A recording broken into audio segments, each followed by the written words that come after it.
Pak. Oke. Halo Sobat Informatics, balik lagi nih di Let's Talk About IT. Jadi, di episode kali ini kita kedatangan satu narasumber yang tentunya jadi idolanya cewek-cewek anak IT nih, anak UPB, terutama yang ikut semester 4 kemarin. Mungkin udah kenal sama narasumber kita nih.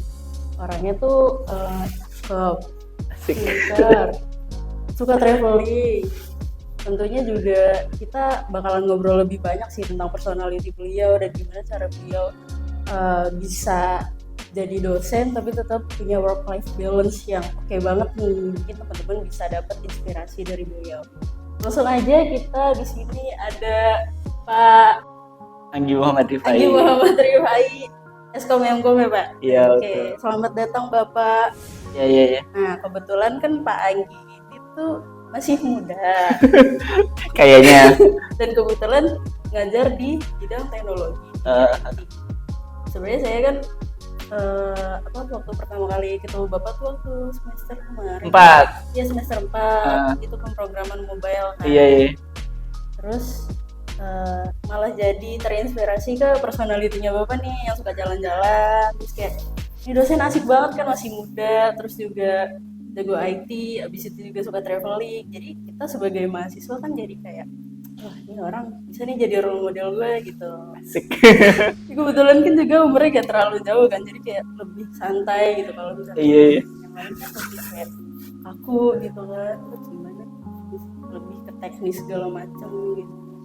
Iya. Jadi berharapnya ngobrol sama Bapak kita bisa mengorek-ngorek banyak informasi yang sangat mind-blowing gitu kan. Jadi teman-teman teknik informatika yang nonton podcast ini jadi keren banget nih Pak Anggi gitu kan. Gue bisa nih contoh apa langkah-langkahnya dia yang dari awal jadi mahasiswa terus jadi dosen tapi tetap bisa work-life balance gitu kan. Jadi Pak Anggi ini adalah seorang dosen di Universitas Pelita Bangsa yang lulusan dari Amikom Jogja ya? Iya betul. Iya. Kalau boleh tahu lulusan berapa? Saya itu masuk di S1 Amikom itu di tahun 2017, terus lulus itu di 2022. Terus masuk lagi saya S2-nya itu di 2022, terus baru lulus di 2023. Jadi S1-nya 8 semester, S2-nya 3 semester. Gitu. Okay. Kalau misalnya boleh tahu, berarti Bapak lulus S1 terus langsung ambil S2 saat itu? Nah, ini mungkin karena perkembangan teknologi ya. Oke. Nah, jadi S1 saya itu tuh lebih concernnya itu emang gelarnya itu Eskom ya, atau di bidang komputer. Cuma lebih concern ke dunia multimedia atau animasi. Nah, di tahun 2000 pas ketika saya lulus itu di 2021-2022 itu tuh saya udah mulai merasakan apa ya, resah gitu karena adanya AI ya. Oke. Nah, jadi dan di tahun itu tuh beberapa part pekerjaan di dunia animasi itu tuh udah mulai tersisihkan. Jadi contohnya kayak menggerakkan model karakter atau apa, itu tuh beberapa tuh udah bisa diimplementasikan sama AI. Nah, itu salah satu alasan saya atau motivasi saya untuk S2 lagi gitu. Karena saya penasaran AI ini nih seberapa cepat perkembangannya gitu. Nah, mungkin itu sih rasanya. Berarti motivasinya berangkat dari keresahan Bapak, takut gue tergantikan nih sama AI. Iya betul. Nah, mau sekolah lagi. Iya. Nah, pas waktu jeda dari S1 itu saya sempat kerja dulu tadi ya. Oh gitu. Jadi kerjanya itu tuh 3 bulan. Nah, di waktu kerja itu tuh saya merasakan yang itu tuh tadi. Kerjanya maksudnya linear dengan animasi juga atau gitu? Iya. Jadi kebetulan pas waktu saya lulus S1 itu saya kerja di daerah Bandung. Jadi itu tuh dia perusahaan semacam percetakan buku, tapi selain percetakan buku di tempat tersebut itu mereka punya beberapa produk untuk apa ya, perkembangan anak gitu ya, itu peralatan gitu. Jadi kayak contohnya kayak alat enggrang terus dan yang lainnya gitu. Nah, itu tuh perlu ilustrasi animasi untuk mempromosikannya.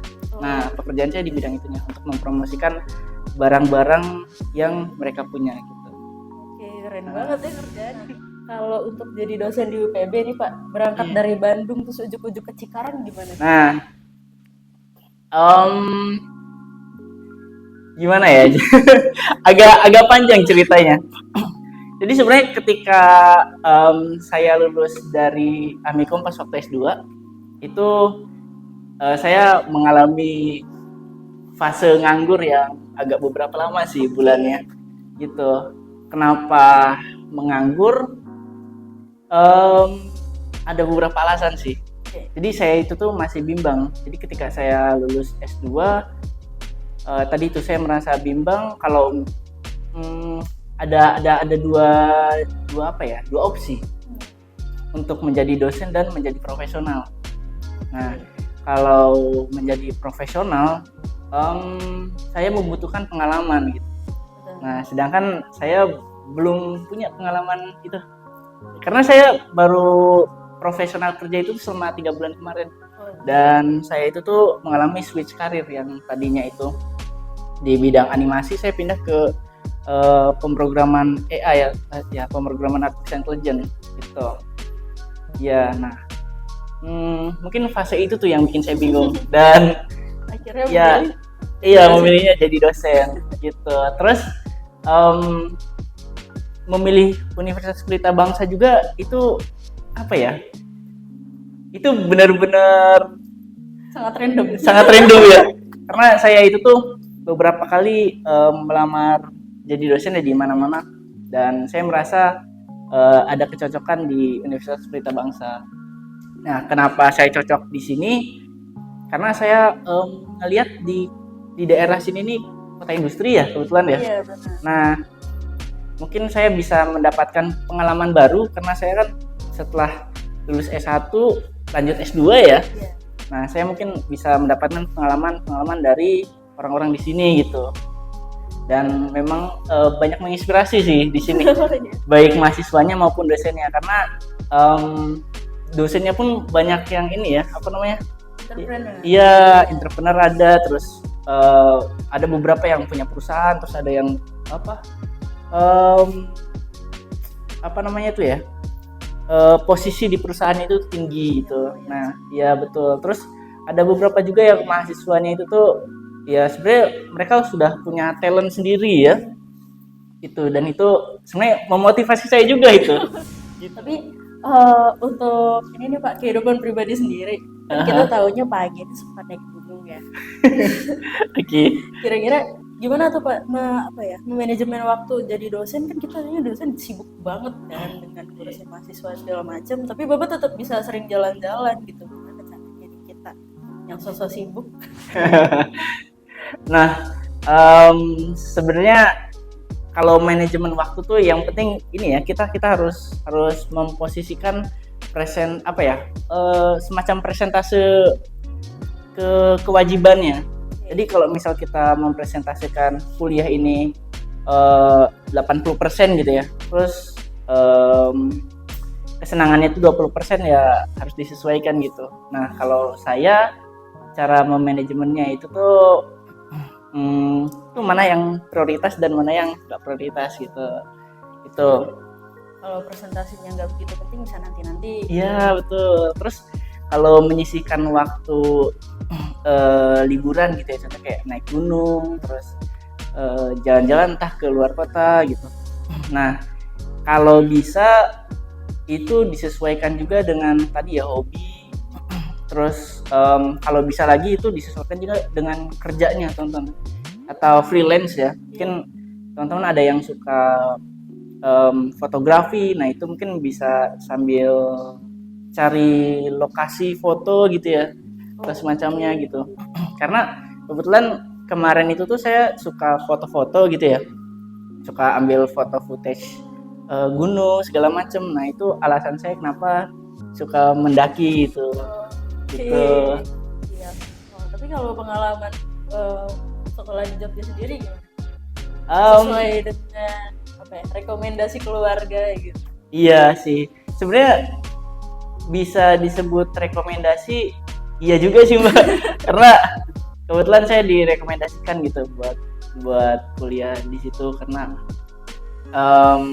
lingkungannya kan lingkungan apa ya, belajar ya gitu. Tapi teman-teman perlu dicatat juga, walaupun lingkungannya belajar, tapi kalau misal teman-teman santai-santai itu kadang malah jadi apa ya namanya, malah lulusnya lama juga, ada beberapa yang kayak gitu.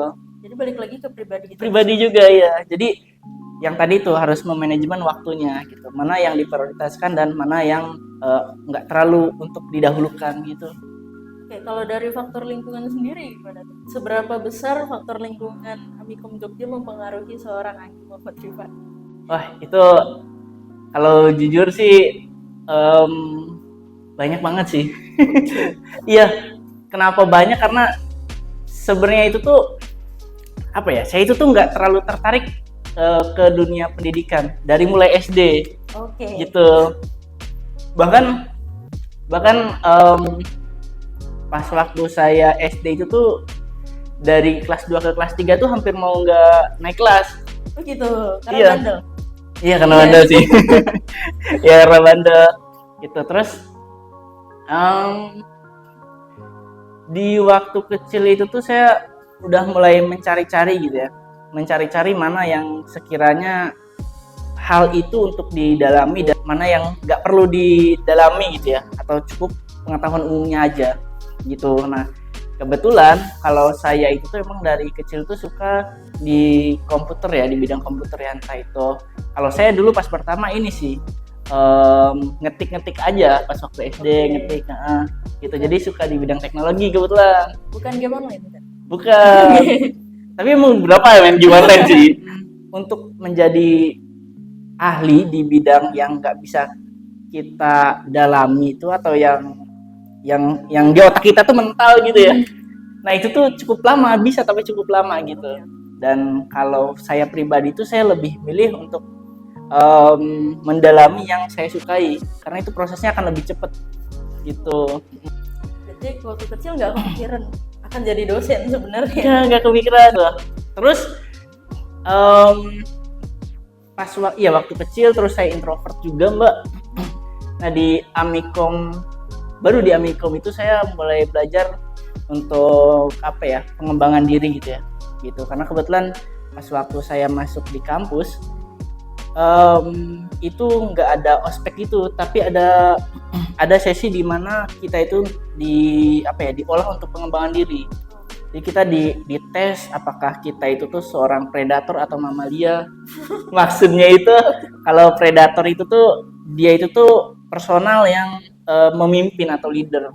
Terus kalau misal mamalia itu tuh dia biasanya follower atau pengikut dari si predator ini gitu. Nah manfaatnya itu tuh jadi kita bisa tahu personal kita itu tuh memang lebih condong untuk mengikuti atau menjadi pemimpin gitu.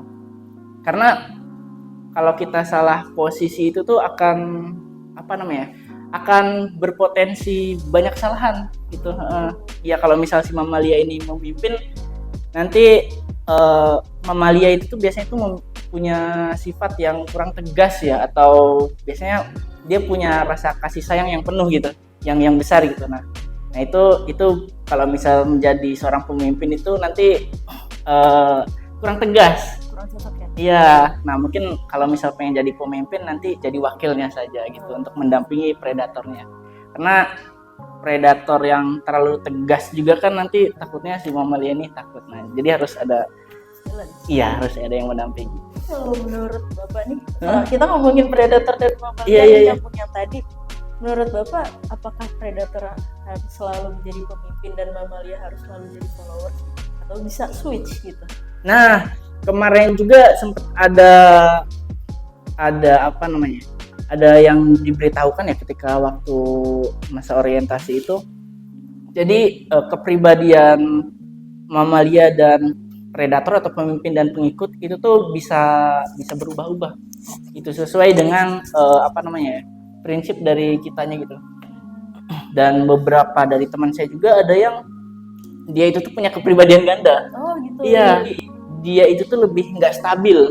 Seharusnya manusia itu tuh dia punya satu kepribadian yang lebih dominan. Iya, yang lebih dominan, betul. Waktu di perkuliahan, Bapak sempat ikut organisasi apa tuh? Iya iya Mbak. Oke. Tapi sebenarnya ya Mbak ya, pas waktu saya kuliah itu tuh sebenarnya saya males-malesan juga Mbak. Oh iya kan? Terus tapi nggak tahu ya karena emang apa? Emang takdirnya gitu ya. Tiba-tiba tuh disuruh ikutan ini organisasi gitu. Oh gitu. Iya gitu. Di Amiko.